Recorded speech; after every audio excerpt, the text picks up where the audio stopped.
Hi guys, today we will see how to do Xlookup along with the transpose. So now this is what invoice number, my management they required like and down of the invoices, company location and EMP company ID and department name. So the details are available here. The invoice number, like copy and let me see over here. See these are first invoices and the second invoices. What is there here? So this is what second invoices, and now here everything it's like horizontal is there details. Now we want to take to the details to the vertical.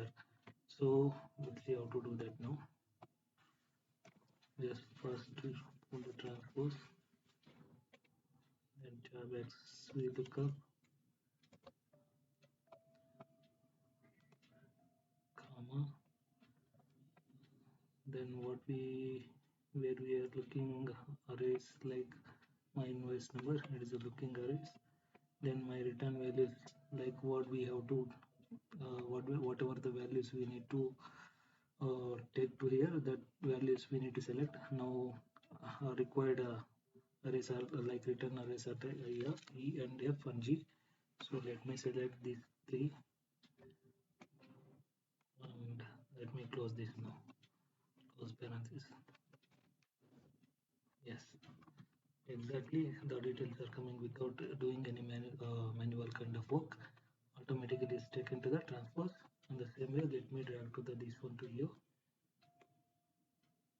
So the formula is not working.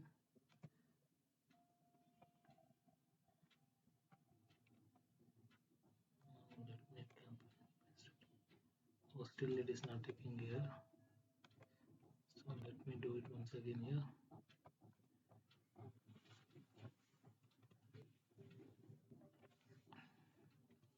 Transpose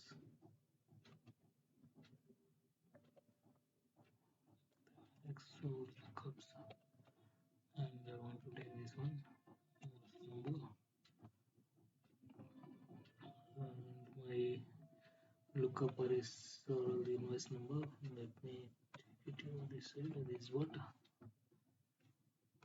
Then mention comma.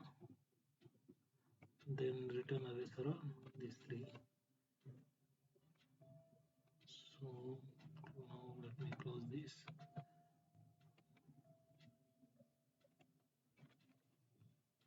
So now we got the details.